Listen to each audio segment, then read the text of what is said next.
Ladies and gentlemen, we are back with another episode of Canada Hoops.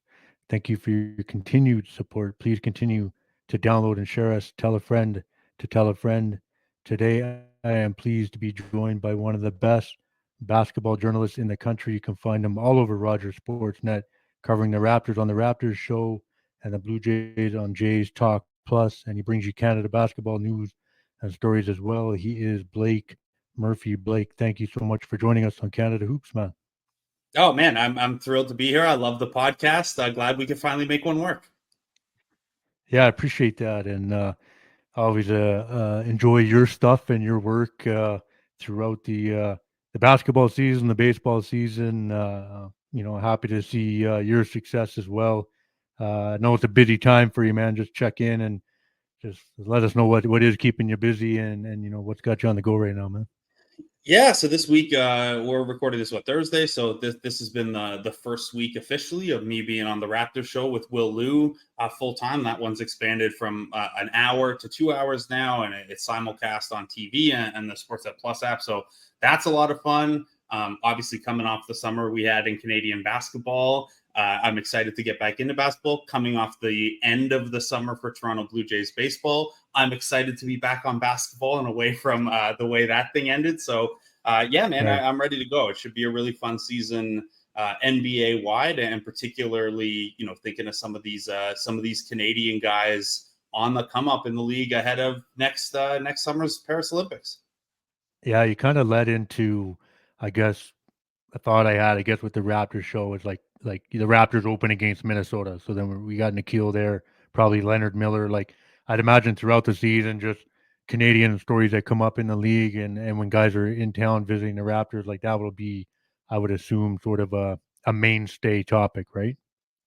Yeah, definitely, and we want to try to carve out space for that on the show. A 1 hour daily Raptor show in previous years, they've managed to do that. Now we've got 2 hours to play with every day, so we can do a little bit more NBA wide stuff.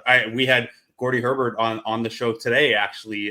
Yeah, to talk a Right. little bit about mostly to talk about Dennis Schroeder and his experience with him, but we got into a little Canada basketball stuff and a little Gordy stuff as well. So hopefully carve out room for that. And yeah, it was actually in terms of pretty much every team on the schedule is going to have a Canadian or close to it. I was talking with someone at NBA Canada today of just like, get ready for the annual press release of Canada sets new record.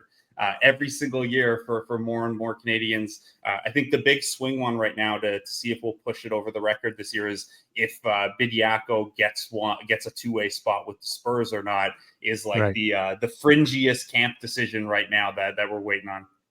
Yeah, the Spurs announced today they waived Kem Birch, right? So Yeah. we'll see where he kind of goes, maybe overseas, and he seemed somewhat healthy, I guess, in preseason action. And real quick, did you ask Gordy about just sort of the rumors out there about the federation looking to Yeah. maybe release him? Um, Like that's wild. They just won the World Cup.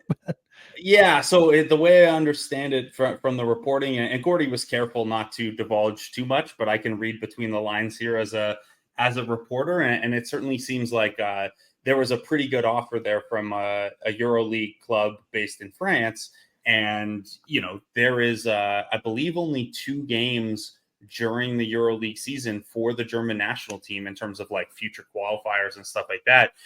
So probably of all years, a year you could manage both. But we know how these things work with full time head coaches of national programs, where obviously Canada doesn't have this. Jordy is with Sacramento, and we'll see him later this year. But yeah, there seems to be a bit of a one one party here doesn't want Gordy to do the full time job. In addition to the German national team, even though the schedule kind of allows for it this year. Yeah, that's kind of wild to just to think that this is actually just had in the World Cup.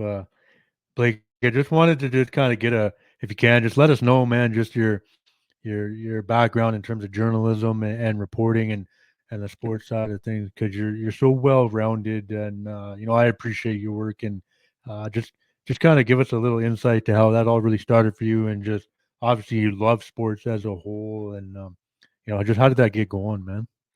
Well, first, I appreciate the kind words, Matty. It means a lot. And yeah, I wish I had an answer for you that was more steeped in an actual journalism background. But this, to me, primarily started out of fandom and out of passion. Obviously, always been a big sports guy. Once I was done, despite the Canucks jersey I'm in right now, despite once I was done playing hockey, kind of midway through high school, basketball kind of got on my radar and became a big thing for me. So I went to business school. I went to Queen's University. I didn't anticipate a career in journalism or sports or anything like that.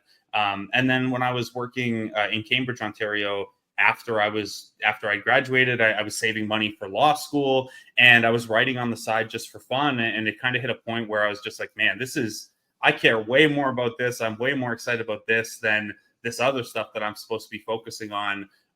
So I kind of, at that point, it was going to be a short-term thing just to see where the writing could go, where the sports stuff could go. I went to University of British Columbia for a master's of journalism. I ended up not finishing that, but it was, in terms of experience, getting to work for the athletic department, getting to call men's and women's basketball and women's hockey and write about women's rugby, and the women's hockey team there had a really historic season.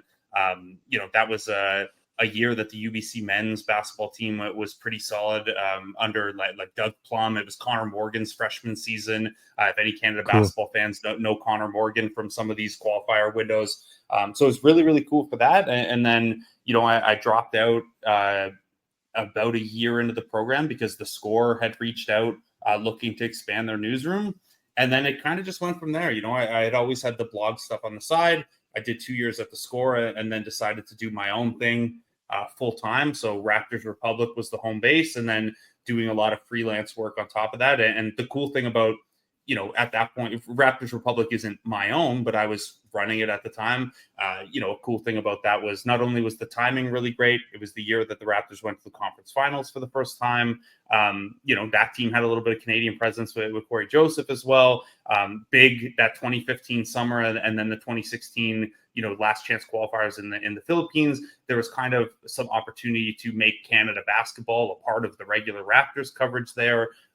So yeah, man, that's kind of where it started. And then from there, it's just been, okay, well, Raptors Republic was the main thing. Then the Athletic was the main thing. Now Sportsnet's the main thing. And I do a lot of baseball in the summer. I'll still play hockey a bunch and stuff like that. But I mean, I think you could tell from the work and stuff like that where basketball, and particularly the national program, ranks for me, given that, I hijacked my Jays radio show a couple times this year to talk about the World Cup games with Dan Schulman or even live on the air. So.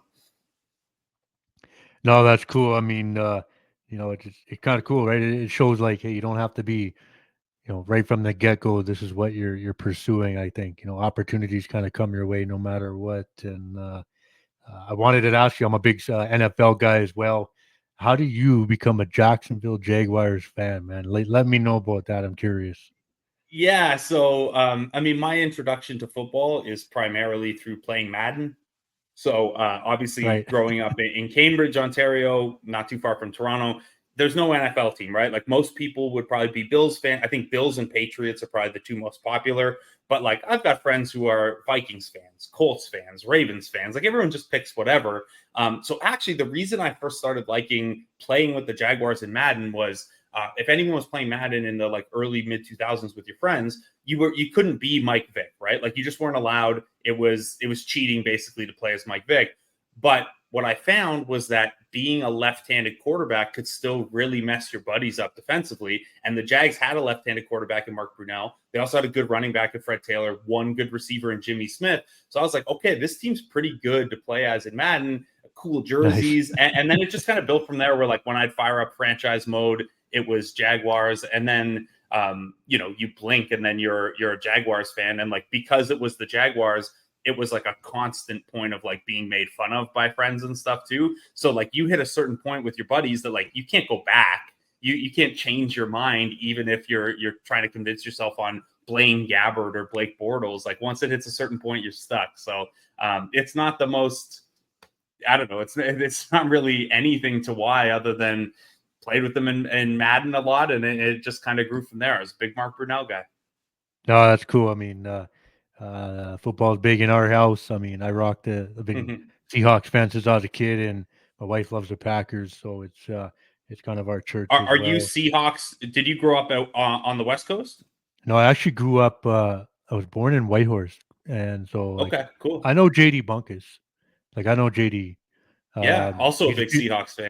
yeah. So like you would get all the Hawks games, right? Like kind of regionally, like West Coast, Pacific kind of thing. So I'm talking like Kingdom, Ricky Waters, going back. So you just seem to always get the Seattle stuff too. So people would rock the Sonics too, and um, yeah, no, it's a great sport. I wanted to ask about, chasing a dream, the Carl English story. Carl was our very first guest here on the podcast. So lucky to have the legend do that.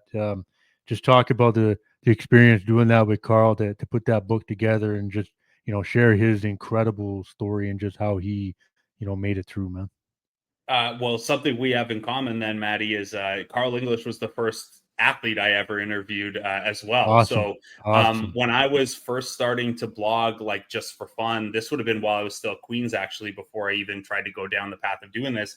I was just kind of writing about basketball and baseball just because. And so my dad is Newfie. My dad lives in Newfoundland still. Like that whole side of the family is Newfie. I would spend time out there as a kid.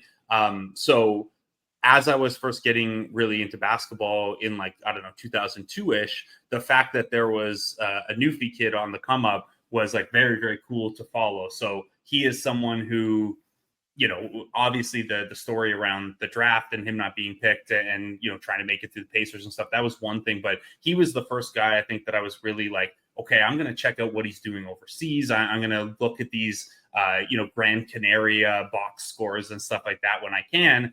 So then when I started to write a little bit just for fun, I just on a whim tried to email him, seeing if, chat him up and if we could do an interview or whatever. And he was very gracious with his time, thought it was cool that, I had the Newfie roots or whatever. So he was the first person I ever interviewed and published an interview with. And then over the years, we'd cross paths a couple times once I was doing this for real. You see him at the odd Team Canada camp or whatever. When he was playing with the St. John's Edge and they came through Kitchener, I went out and did a big piece on him being such an integral part of the Edge launching. And so, yeah, we kind of just like maintained a professional relationship. And then when he was looking to do the book, obviously he has a very special and difficult but inspiring story to tell. He wanted help with that, and I think I don't know what his conversations were like with publishers in terms of, do you use a publisher's ghostwriter? Do you aim really high and try to like get Grange or Doug to do it with you or something? And I think for Carl, he could answer this better, but I think an important part of that for him was, I didn't grow up in Newfoundland, but I know all about Newfoundland. My dad lives on Bell Island, which is a really tiny spot, and still in the house that my grandparents raised him in and stuff. So I can understand small town Newfoundland. I can, I flew out there to spend a week with Carl to work on the book because I was like, oh, I'll spend time with my dad while I'm out there too. And like, actually, if you were in Carl's backyard, you can look out the backyard and see Bell Island like on the horizon. So I could, hey, there's my dad over there. So I think that was a special part of what, especially the early chapters of the book, trying to, highlight just how rare it was and how difficult it would have been to be a kid who was obsessed with basketball, not only with the family tragedy stuff that he went through, but just logistically trying to make basketball work in a tiny town in Newfoundland. So that part of it was really cool. Obviously, getting to know Carl and his family at such a intimate level was very, very special as well. You've talked to him. He's the best. Like he's such a good dude. In addition to having this great story and being such a tremendous basketball player, and his son's starting to become a bit of a basketball prospect now too, which is really Very fun cool. to see. He's going to break all Carl's records, and we'll see how Carl feels about that. But yeah, that whole process was really cool.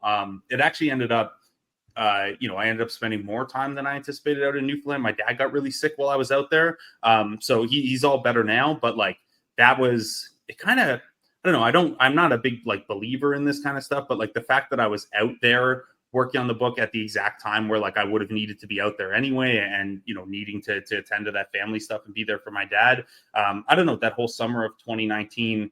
The other thing was it was coming right off the Raptors championship too. So I had gone Raptors championship, bang, I'm going to go to Summer League in Vegas, and then right from there to Newfoundland to work on the book. So all that stuff is kind of tied in together. And it's just, for me personally and professionally, it was a special time. The dad element of it was a difficulty, but now to look back on, it's just so cool that I was able to be out there and do that and help Carl tell his story. I get the impression people have really enjoyed reading about it, and Carl's happy with how it turned out. Even though, admittedly, it was my first crack at a book, and maybe I would have edited a little tighter next time around or something like that. But it was a really, really special experience. I can't imagine, even if the opportunity to write a book or work on a book with a player in the future would come up, that it would mean as much to me as getting to do it with Carl. Wow, well said. I don't have much to add other than that. I know when I spoke with Carl about the book, because the book had pretty much just come out.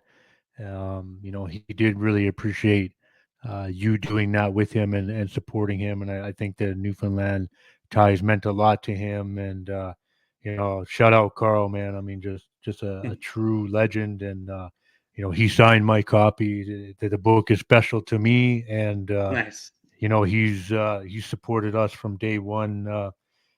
Blake, let's get into the Canada basketball stuff, man. Incredible summer, obviously.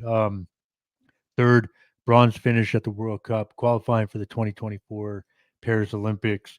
I know you've been invested in this a long time as well, and the rise and the fall in different periods with the senior men's national team. But just overall, we're a month and a half away or removed from the tournament. Just give us your thoughts, man, and just what you appreciated maybe from both the journalistic side and then the fan side. Yeah, I mean, the journalistic side is straightforward. If they had failed to qualify for the Olympics again, I don't know that me, Grange, Doug, Oren, everyone else covering the national program over the years, I don't know that any of us could have done another 4-year cycle of like maybe next time and what is the roster going to look like and here's what's like. I had reached the maximum amount of times that in an article I could explain how the last chance qualifying tournaments work. I'm Right. done. I can't do it anymore. So journalistically, that was the big thing. As a fan, it was incredibly special. Like I know we've had a lot of success with the women's side of the program. I know that, I have very fond memories of the RJ under 19 year. I was out in Vegas at Summer League during that. And during the US game, Brady Heslip's about to take the court and he's looking over my shoulder at the score of the game, checking out what's happening. Or during that championship game, Dwayne Casey is sitting down and watching a little bit of it with me. I have a lot of good memories about the senior men's side of the Canada basketball program, but nothing that matched what the women or the youth programs had done.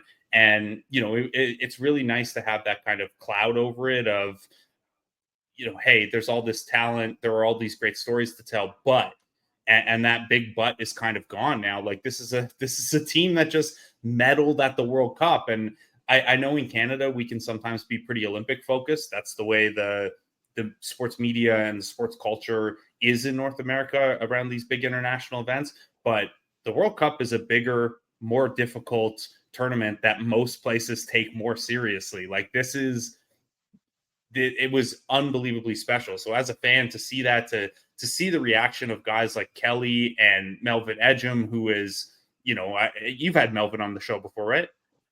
Yeah, true Canada basketball warrior, right? Like, Yeah, and like a brother figure to guys like RJ and stuff like that. Just I don't know, to see the emotion for those guys, to see those guys achieve it, to get to talk to Rowan or Michael Barrett about it, how much it means to them, and honestly, like a quick turn from that relief of it actually happening to the excitement of, oh well, Shea and RJ and Dylan and Lou and Nikhil, like the younger part of that team, they did the thing and they came third in the World Cup, and there is still upside to be excited about. Those players are going to get better. More players are going to join them. Jamal Murray telling my friend Katie Heindel today in a Dime piece that he wants to be there next summer. Like we'll see. Obviously, when it comes to, you know, if the Nuggets win another championship and how his knees feeling, but like he wants to play. Wiggins is trying to get back in. Shaden Sharp wants to line up for it, right? Like, and whether or not that stuff happens for the 2024 Paris Olympics, like, the proof of concept is there now that if you get a good Canada team together, they can accomplish something special, and you want to be a part of it. Like, I really do think this is something that has the potential to positively snowball Olympic cycle over Olympic cycle now for us. Yeah, well said. And it felt like, with situations never seeming to line up for the senior men's national team, this was like as about as good a summer that we had ever had with that opportunity, knowing that we had qualified in November in Edmonton. And then, the one downside this summer, I guess, was Jamal not being available. But Mm-hmm.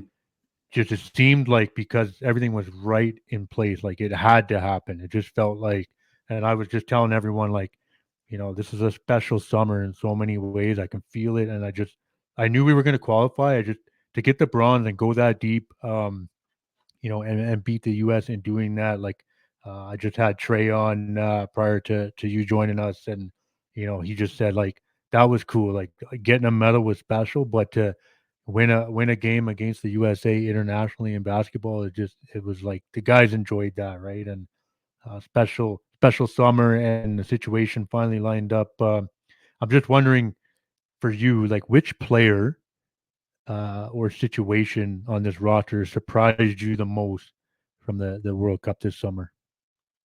It's a good question. I don't know, like obviously Trey's a good example, right? Like that's not a guy that a lot of, and this is no disrespect to Trey, this is just how basketball media works, right? Like most people's ideal Canada roster when they're dreaming on these things, they just pick 12 guys from the NBA, right? And I think it's really cool that was accomplished. Yes, with 7 NBA guys who were carrying the bulk of the load, but with a presence from a Melvin Ejim, who's, program OG, with a presence from Phil Scrubb, who's been around for, a long time and come through the youth sports program, with the presence of someone like Trey Bell Haynes, who I think is really indicative. And Kaysa Keen's going through this right now, and Cassius Robertson has gone through it. Like, the in-season qualifying program, or the fact that Canada's had to rely on their depth a lot on this path, is like, yeah, there's all this cool stuff going on outside of the NBA level as well, where you're seeing the growth of players and growth of the program. That's not exactly answering your question. So I will say, on the individual level, I came away, I know he didn't have the smoothest of tournaments game to game, but I came away from there as someone who has believed in Nickeil Alexander-Walker as an NBA level defender. Right. I came away encouraged that, I still feel like that's the case. And I know he's had a really good training camp here to start the season as well. So I think that was, I hope it was affirming for him to play that kind of role and be able to make an impact for a team, even when, maybe the offense isn't there that day, maybe you didn't do as good a job as the secondary ball handler, stuff like that, to be able to impact games on that end of the floor. And I hope carry over to a pretty important NBA season for him. He was probably the guy individually who, Dylan is actually the answer, but I've always been a Dylan Brooks believer, for better or worse. So Right. I'll go in the keel there. No, I agree with you. I thought Nickeil had an opportunity to make a big impact in this tournament, and I felt like, he just does a lot of things really well, and he hits some big shots in games, and he is an elite defender. So I agree with you on that. And in a sense, Dylan, I just didn't think he would give us that level, if you will, game to game. Like it was, um, obviously in the U.S. game he was bonkers, and he just, he played with a lot of passion and intensity, and I think it really lifted the guys. Was there like I want to talk about the France game, first game of the tournament. They do the exhibition leg through Germany and Spain. They get delayed in travel, leaving Spain into Jakarta. Um, what do you take away from that France game? Like, were you shocked at all in terms of like margin of victory? Just give us your thoughts on that France victory.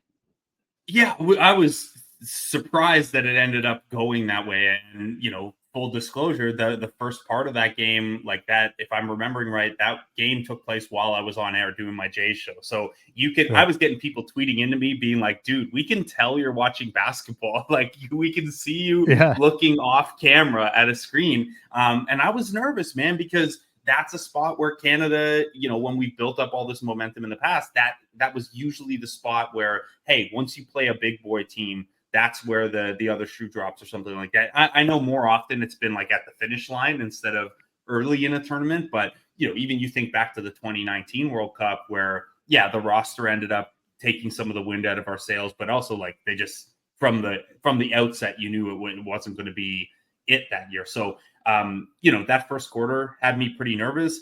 That third quarter, it was kind of like, oh man, this is actually happening. They're actually, they've weathered the storm of whether there's self-doubt or the cloud over the program in these big spots or whatever. And then the fact that they just kept putting it on them. And I know France didn't have a very good tournament generally, and there will be a better version of them at the Olympics. I don't really care, man. It was still France. That's still a top 5 program in the world. That's still a team that, on paper, even if they're a little older, even if they didn't have their best record or their best roster, that's a premium program and a premium program with a ton of experience and a ton of continuity. So yeah, that was great. And I know that, the Brazil game still happened, but I think that getting through that France game and getting through it like without a sweat, really, after the first 6 or 7 minutes, I think it was an important statement. I don't know that the guys in the room needed that statement, but I think it was a pretty important statement just for setting the tone in the tournament.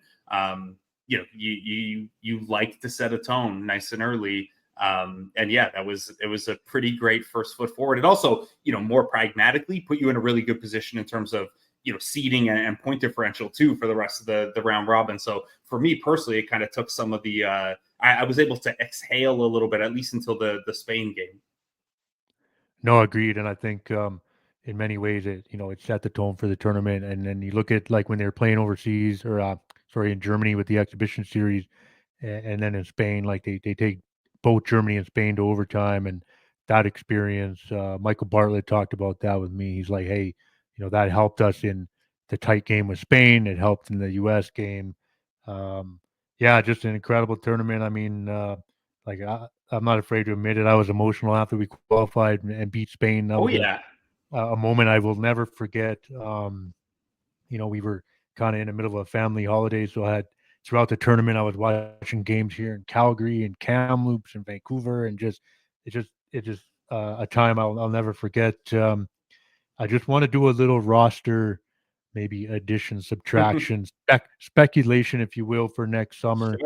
Sure. Where do you think the program, like they're stressing a lot of loyalty and commitment to the guys because they have done that in turn with winter core guys, summer core guys showing up.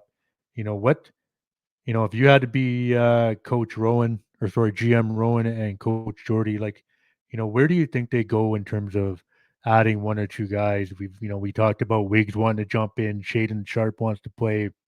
Obviously, Jamal gets an opportunity, no question, because he has committed and he was at camp. Do you think, they're going to make many changes, Blake?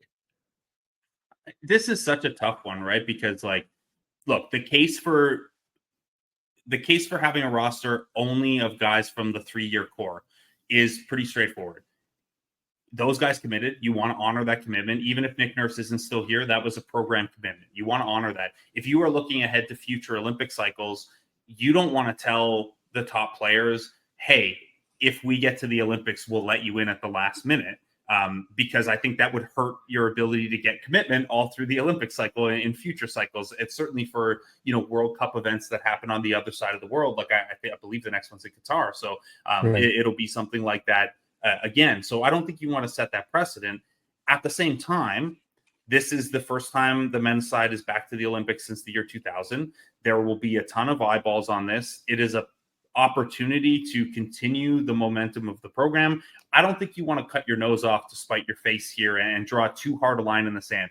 With a guy like Andrew Wiggins, He was there in 2015. He was there in 2021 at the last chance qualifier. He had a broken rib last summer. So even if there was the opportunity for him to get into, join late to the World Cup side of things, I can get there with Wiggins. I think with some of the younger guys, as exciting as they are, as much as this Canadian program could, we saw those games as good as they were. They could use a little bit more ball handling. They could use a little bit more shooting. They could use another guy who puts some pressure on the rim.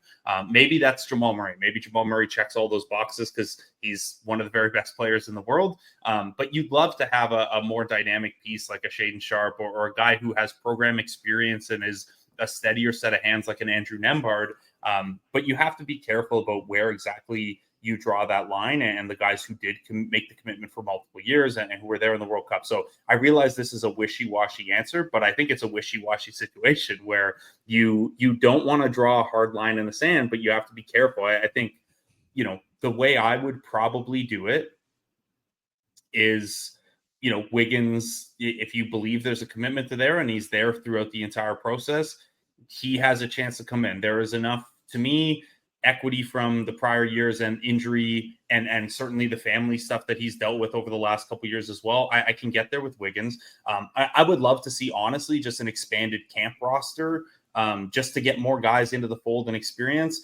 The other part of this too, Matty, is that like the Olympics happen so much earlier in the year that more guys are able to do it, but you might also have a couple guys who still have free agency questions and things like that. So we'll see where the availability lands. Anyway, I'm sorry. I know nobody wants a wishy-washy answer. Everyone seems to feel either you draw a hard line in the sand and it's only the guys who have committed, or you pack the best possible roster. Who cares? I'm somewhere in between. I think you treat it on a case-by-case basis. Wiggins is a guy who's talented enough and has enough caveats that I can get there with it.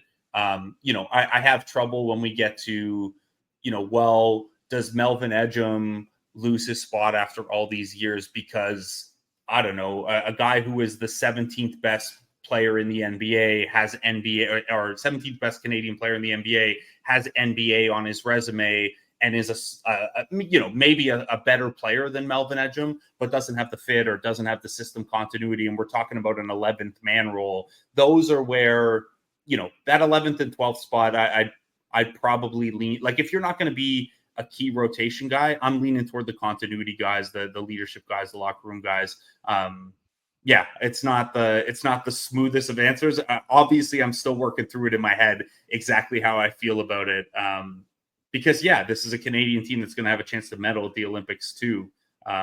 So I want that, but I like the continuity and the commitment aspect. I'm sorry, Matty, this is a bad answer. No, it's not, because I'll just add to it a little bit in terms of we have to get through a lot of time. Like, guys got to get through their seasons, get into playoff situations, see what everyone looks like and feels like, health wise, right? And I think it's not clear cut, and I feel like the program really is going to try to honor the loyalty as much as they can. I think Jordy's probably looking at situations and players that would be available to him and say, yeah, I'd really like to add him. I know how he can fit into this system and minutes. And I think, they would sit down with program player leaders at the senior men's level, especially guys that were just at the World Cup, and say, okay, player so-and-so wants to jump in. We think they can help. What are your thoughts? Because someone's going to have to sacrifice a spot. So, who do you do that to? That, a player that's played 12 games in the winter core qualifying windows and just played in the World Cup. Like, those are tough sells in some ways to people that you're asking to support the program and keep pushing through. And then you got to have a balance to incorporate new players. I think you're right. I can really see them at camp bringing in a ton of guys that are interested, that might be key guys in 2028 in Los Angeles, and just have them in the mix, have like a massive red and white scrimmage kind of thing. And give them a taste, get them hungry. Be like, look, you guys weren't there yet. This is what we're doing, and you could be a part of it 2025 to 2028. Like, that's your time, your window, and every one of those spots is going to be up for grabs. Yeah, and the guys that have just been a big part of this through the qualifiers and And then obviously at the tournament and the World Cup, like, the appreciation, respect, and love a guy like Melvin Ejim has can not be replaced. I just don't know where, you put a guy in Mel's spot. The other guys love him and really look up to him and appreciate what he brings. So it's not a clear cut answer. We have a long ways to go, and everyone likes to kind of say, "Oh, we need Wigs and whatnot." And yeah, Andrew Wiggins would be a great addition. I think him and like Jamal's in just as part of the core. Wiggins would be your first addition, no question. I'm not sure who you would pull out of that team to make it happen. I mean, Zach Edey's going to be looking at his first likely NBA season, right? So where does things look for Zach? And he might just be have to be a subtraction based on that, right? So it'll Mhm. be an interesting time and an interesting camp, and one that I'm sure all of us are looking forward to. I wanted to ask Blake the impact of Jordy Fernandez, a short window to come in and lead the team. Um, he the program pivoted very well to hire him, and obviously we can look at it now and say it was super successful. Just give us your thoughts on his job as the head coach at the World Cup and what you really liked out of him. Yeah, I'll say first of all, from a covering it standpoint, I'm thankful he was in the mix for the Raptors job because when that news got dumped on us, right? Like, hey, Nick, and I had started to hear maybe a day before that Nick was going to be out, and you're trying to find out who might be in, and I thought maybe it would revert to someone who's been in the program before or was an assistant on the staff. But then when Jordy's name came out, I'm like, man, I'm already prepped. I've talked to half the people around the league about Jordy Fernandez already because he was a finalist for the Raptors job. Right. And you heard such amazing things about him. Like, look, I don't think there was question before. There's certainly not question after that. Jordy Fernandez is a future head coach in the NBA, and I think he's going to be top of a lot of lists. So the next time an opening comes up, so I think that is cool. It was cool to get to see that in action a little bit. It's always interesting too. This is going to be the case with Darko Rajakovic with the Raptors this year as well. As there are a dozen lead assistants around the NBA and at the tops of international basketball as well, that if you asked around about them, they'd all have rave reviews. They're all good on the player development side. They all have good relationships with players. They're all creative offensively or defensively or both. They have G League experience, but you never really know until a guy's in the spot and in the pressure moments exactly what that's going to look like and how that scales from assistant coach to or G League coach to NBA coach or national program coach. And man, I thought it was cool to see Jordy be able to hit the ground running and make the most of the stuff that Nick and company had already installed for that core. Obviously, keeping the Nates on, Bjorkgren and Mitchell as assistants really helped with that transition as well. And those guys deserve a world of credit for their work over the years in addition. But yeah, cool to see him hit the ground running, put his own stamp on it with a limited runway. And then, man, we saw that. I love FIBA basketball because you get in the huddle so often at the timeout breaks or whatever, and to That's so see cool. him try to push the right buttons or when do you drop the one curse word you get for that timeout or whatever. And I didn't think he had the best of games, and against Brazil, I don't want to call it only by the result. I didn't think he had the best of games, but he also, was dealing with three of his best players having their worst game of the tournament in that game. And maybe you run out of buttons to push in that one. I think with that aside, he had a really, really strong tournament tactically. I didn't have much issue with the rotation choices for the most part. I thought he pushed the right buttons there. I thought, having them ready to come out against France like that, having them stay as tied in as they had to be to come back against Spain twice. Look, the players are the players, but a head coach has a big role in making sure everyone stays connected in those moments and stays bought in. So yeah, and then I would bet as NBA guys start coming back to Toronto during the course of the NBA season, we're going to hear every one of those guys rave about what it was like to play under Jordy and get to know him a little bit more. I think that the program's in pretty good hands. No, agreed. And I felt like because he had the opportunity to interview for some head coach positions in the summer, obviously in Toronto, and then he gets named the head coach of a program that's on the rise, got some superstar players available. He took that and he ran with it. And then when he got the matchup uh, versus Spain, where we end up qualifying, like you could tell Jordy wanted that. I mean, just that's his old federation matched up against Mhm. Sergio. Like you can't script that any better. I mean, that Jordy wanted that, and that meant a lot to him, and just an incredible job overall by him. I felt like the program did a good job, and Nick helped with that in terms of you know highlighting Jordy, if you will, and saying, hey, this is a guy we should or you should probably pursue. Blake, who is your top five or favorite five of all time for Canada basketball, man? All right, so it's just my favorite, right? Like I'm not going to go top. The top five ranking is like it's more straightforward. So I'm just going to go favorite if that's cool. All right, this is what I say to everybody. Like, if they want to do top five, favorite five, it's your five. Like, I don't care. Players when they come on, sometimes they throw themselves in it. Like Carl's like, yeah, I'm in mine for sure. So um, make it yours, man. That's what it's all about.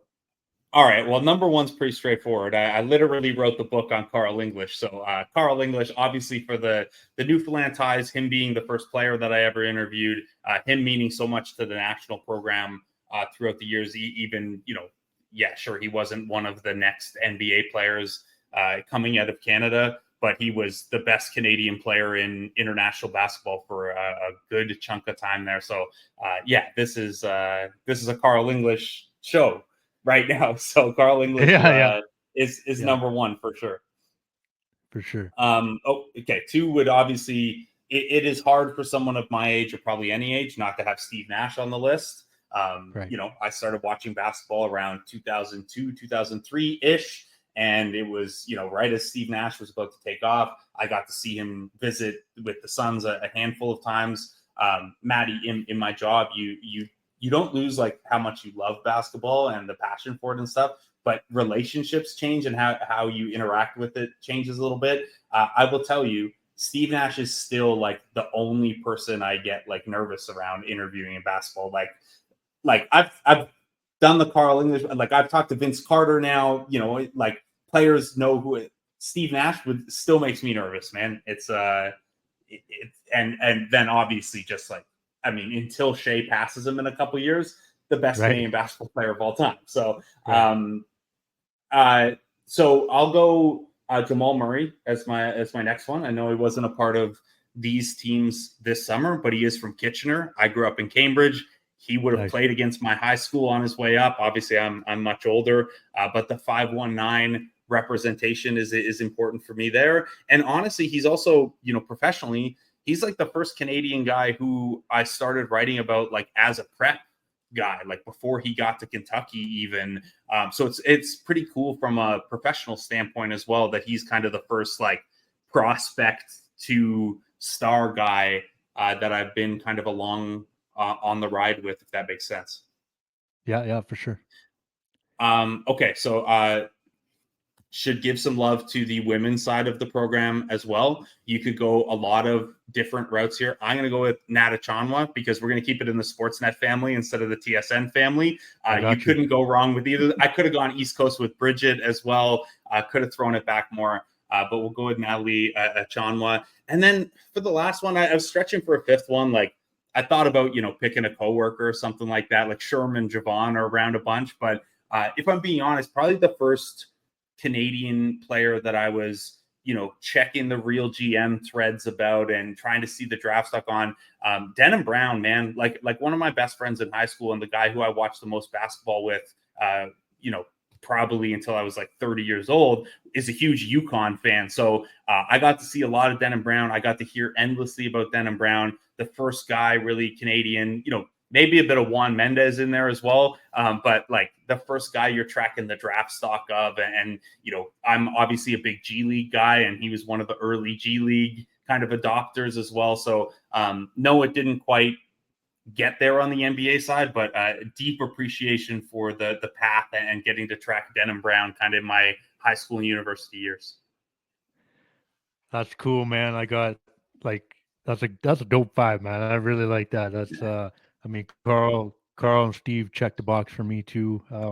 In so many ways. I mean, Steve is my guy. I think like um, I kind of try to look at it like I think if I ran into Steve, Steve would be the one guy. I'd be like, "Can I get a picture, Steve? Like this has got to this has got to happen. Otherwise, everyone else is pretty chill or whatever. But Steve is definitely there, and I had Denim join me. That was you know, it was one of my favorite episodes for a lot of reasons, Blake. But one of them was it took a long time for Denim and I to line that up. He was busy. We just kind of stayed in touch, chatting a little bit.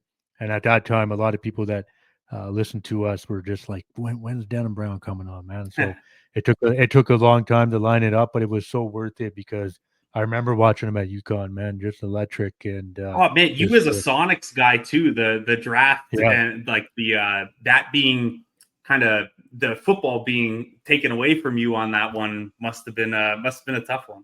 Yeah, no, it's no, a great five, man. That's a great job, man.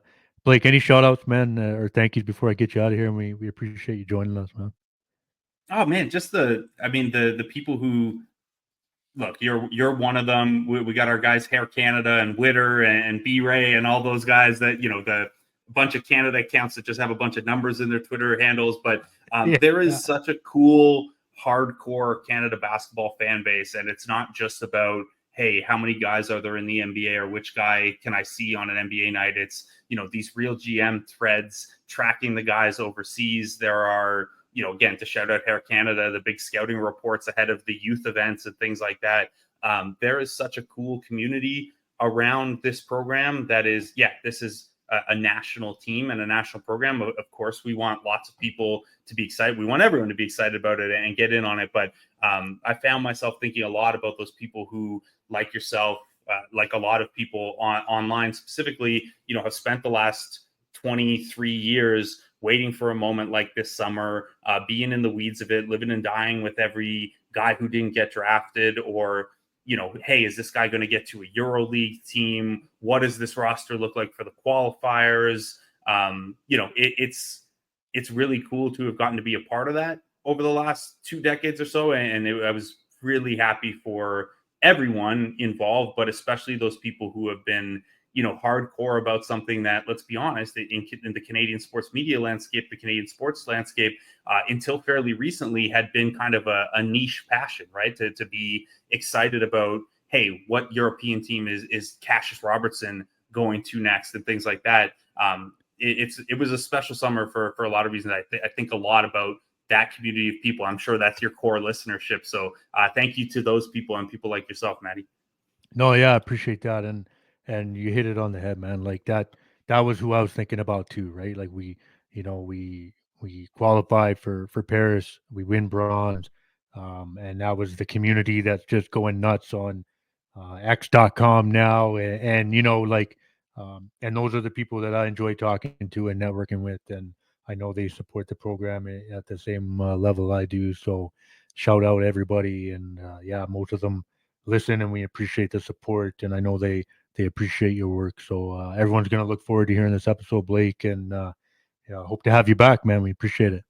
Yeah, man, there'll be a lot of Canada basketball stuff to talk about early next summer, I think. So we'll make it happen, man. Definitely. I want to thank Blake Murphy for pulling up. Thank you for listening. Rate and review us wherever you get your podcast. Keep supporting Canada basketball, and we will see you on the next episode.